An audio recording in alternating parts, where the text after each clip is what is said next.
Hey guys, welcome back to the podcast, and today we're going to be reviewing Kraven the Hunter. All right, so this is a Marvel movie. It's a comic book that I'd never heard of before. I had no idea what it really was about. Saw the commercial. It looked like trash, but Scott wanted to go see it, and in the Marvel universe. There was nothing really out playing, so we were like, all right, whatever, let's check this out. I had no idea Russell Crowe was in this movie. That was kind of a nice surprise. He did a really great job in this film. Kraven the Hunter is an assassin, and he hates people that kill animals, poach animals. Yeah, his backstory is like from when he was a kid, his dad was a hunter, and he went out on a hunt, and he basically got attacked by a lion, and he like pretty much died and had to get this potion in order to come back with like animal blood powers. Voodoo, what would you call it? Yeah, it's like combination of like how Spider-Man became Spider-Man. Yeah. And maybe Venom too at the same time. It's a hodgepodge of different how he got his powers. Yeah, it's just like typical, superhuman, power backstory. Some kind of elixir that like changes you. Yeah. Anyways, so he becomes this like Black Panther / He's like almost like Tarzan. Yeah, kind Tarzan. of a character. Yeah. Yeah, Tarzan. But he also like he crawls like Spider-Man, and he also like moves like Nightcrawler or Gorilla or crawls something. Off of he's got there's some stuff that they stole from like Splinter Cell, or he's like sneaking up on guys, and so he's like jungle tactical is kind of where he's at. Yeah, he can stealthily get behind people like Splinter Cell, because he's like a cat and this and that. I mean, this movie's not hot garbage. I thought it would be hot garbage, but there are some entertaining moments to this movie, and there's some good stuff to this movie.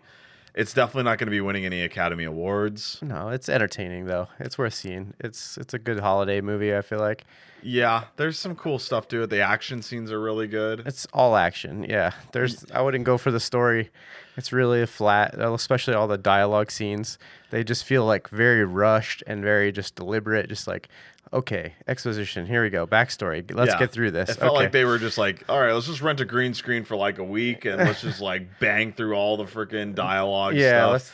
Let's get the shot, reverse shot, and over the shoulder, and the French let's just over. shoot it all at the same time. Yeah, and then let's just slap that in the middle of the movie, and then everything else can just be action, and we won't even care about how they got there. That's by far the worst part about this movie is the dialogue, acting, and blocking. Hey, get back here! Like so terrible acting. It is really bad. The African American love interest in this movie, she has some good moments, but there's some really trash moments, like robotic lines. The Kraven the Hunter, who she's like allies with, gets mauled by this tiger, and she's just like looks like, oh, someone at the door, no big deal. No big deal. Just another day. I'm like, how did they not like cut that, or reshoot that like reaction shot? But the movie does feel rushed in many ways, but there's also some, like I said, there's some really great action bit pieces in this movie that make the movie, I think, personally worth watching. He's believable as an action hero. And even though you don't quite understand all his powers and what he can do and everything, just watching him do his things and evade people and take them down is entertaining enough. It's not like some superheroes, you're like, all right, I get it. He's got a shield or he's got heat vision. This guy, it's like, well, I don't know what he does, but he just takes everybody out, and it's like he's got his own. There's a couple of times where they're blending real practical effects, it seemed like, with CGI. Sometimes it's very easy to understand, like, oh, the bear is CGI, the mountain lion is CGI. When he's climbing up the stuff, it's CGI. But there's a couple of times where he's like sliding on his feet and going down, and maybe he's in a harness or something, but it's a combination of live action where he's actually doing some sort of a stunt or sliding across, because you can see like pebbles and rocks and stuff going with him, so it's like he's moving, and then they probably just put in some other smoke and other comps and stuff. But it's a good blend between CGI and actual real life. I hate when they just try to do everything. They make the whole character like Spider-Man into like a CGI guy and just put him in the world. It's kind of nice that the actor's doing some physical stuff. And this actor is really fit and he's in shape. Yeah, and he is actually a pretty good actor. I will say. Yeah. He did a great job for this role. It probably was not an easy role with all the, physical fighting, and he delivered some good lines. So this whole story really is about him and his relationship with his little brother. His little brother, he abandons him, unfortunately, to his mob boss dad, who's Russell Crowe. He And gets his powers, needs to escape and go well, off and do his thing. what's more important is like essentially the kid that he abandoned, who ironically is the Emperor in Gladiator 2. Yeah, we noticed that when we were watching the movie. It's actually the same emperor. Yeah. And then Russell Crowe ends up being in in this movie as well. Yeah, It's like and well, I mean, it's literally his dad. yeah, Yeah, he's got two, and he got two, actors from Gladiator. And yeah. So just so you know, the Emperor, there's two Emperors in Gladiator 2. One of them is the son of Russell Crowe. the So one who gets how assassinated. Yeah, ironic is that? But he does a great job. He's this weak, feeble dude. He's bullied by his dad all the time, and he's treated like trash, and he gets abandoned by his older brother there, and so he feels bad. And anyways, he ends up getting captured by the bad guy, who's the Rhino, and they have a really good relationship with each other. They really, I feel the guilt of the main character. And there was a scene where they party for his birthday, and he says, "Hey, you don't have to feel bad for leaving me with dad." And then he says, "I'm sorry." And that movie, I mean, that could have been like directed better. Like it could yeah. I have been mean, a it's close-up like shot it was of hard to everyone. understand though. It's like, what was his thing? He's just like a bitch. Like he just can't stand up for himself. Like that's why he needs protection. I don't know. Then Well, he's I like mean, late. he's physically weak. They both have a really, really believable relationship, and he gets captured, and you believe that the main character loves his brother. He really wants to get his brother Risk back. do anything to go get him. Yeah, Yeah, there's a really badass scene where he's like, essentially, it's a chase scene where he's chasing the van, and then he gets goes to the kidnapped. helicopter. Yeah, That honestly, that might have been the best scene in the whole movie, where he's like, trying to get his brother, and you could see the emotions in the guy's face, and you really feel like that sense of panic. I thought that was a great, like, as far as the CGI and where he's sliding around and this and that, and his facial expressions, and then the helicopter. That was a really badass scene. It's the midpoint of the film. The yeah. villain, the Rhino. What'd you think of him? So he's got this backpack. When they kind of don't explain how this works, but the backpack is the medicine, I guess, and he has to continue to administer They explained it. medicine. Yeah. Otherwise, if he doesn't get the medicine, then he turns into the Rhino. He gets like hard skin and all this kind of stuff.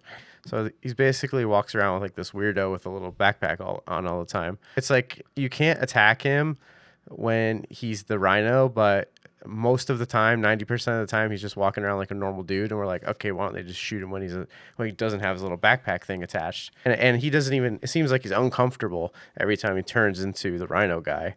So it's like most of the time he wants to be just a normal dude. So is he really that scary? It seems like a sickness more than a superpower. I don't know. Well, yeah, no, it is a sickness. But that's a great point. Is like, so actually, he has to disconnect from the Yeah, he's got to backpack. undo. Yeah, So that thing is keeping him from being the Rhino.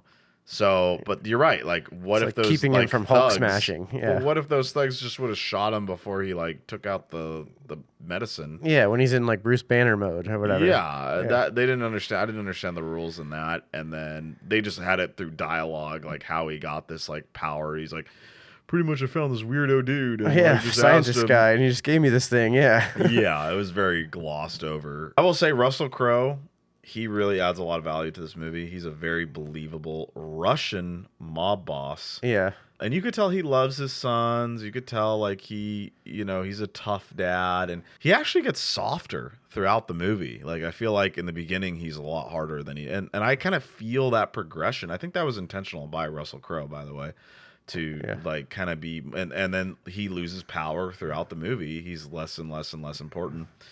I kind of almost wish we saw more of Russell Crowe's brutality, because I don't think we really got enough of it to really justify Kraven running away. Essentially, he runs away from his house because Russell Crowe kills the animal that essentially killed him. This lion, yeah.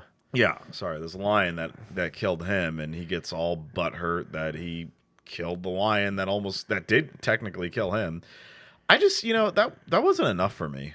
I mean, I understand like the mom. There's a mom backstory. I guess he was like mad at his dad for like putting him in the hunting situation to begin with. Like, why am I out Sure. here with my brothers? Why did we come out on this job? Like there's lions attacking me. Like, we could have just stayed home. Like, it's all your fault. Yeah, it was more about that I got like the killed fact anyway. that Yeah. you put me in that situation. I Yeah. guess I can see that. I guess it's not the biggest problem of the movie. Overall, this movie is just a popcorn fun movie. It's something that you should take a date on. It's not something you really need to rush out and see if you really want to stay at home and watch it on Amazon Prime or Yeah, Netflix. it's a Netflix movie. If you like CG animals, like running around and Yeah, it's got some good messages in the movie. I mean, there's some good themes and elements to it. I don't think it's a movie you need to rush out and see. Personally, I think my rating is going to be a 6.5. It's not garbage. yeah, I'd say it's a 6 for sure. 6? Okay, yeah. Yeah, it's a Amazon. Just watch it in the background kind of movie. Yeah. And then when you see the fight scenes, you watch it, and then like go off to the bathroom, and you didn't really miss too much during the dialogue. That kind of thing. Yeah. Yeah. Don't be scared if you miss out on this movie. You're not missing out on a whole lot. Anyways, thanks for sticking around. Yeah. You guys have a Merry Christmas. That's all we got for you today. You can go ahead and click right here. There's a podcast of all of our other videos. You can see our Gladiator 2 review and some of the other ones we did. Just go ahead and click on this podcast right here. Once again, thanks for watching. Hope you guys have a Merry Christmas. And have a Happy New Year. And we'll see you in the next one. Have a good one.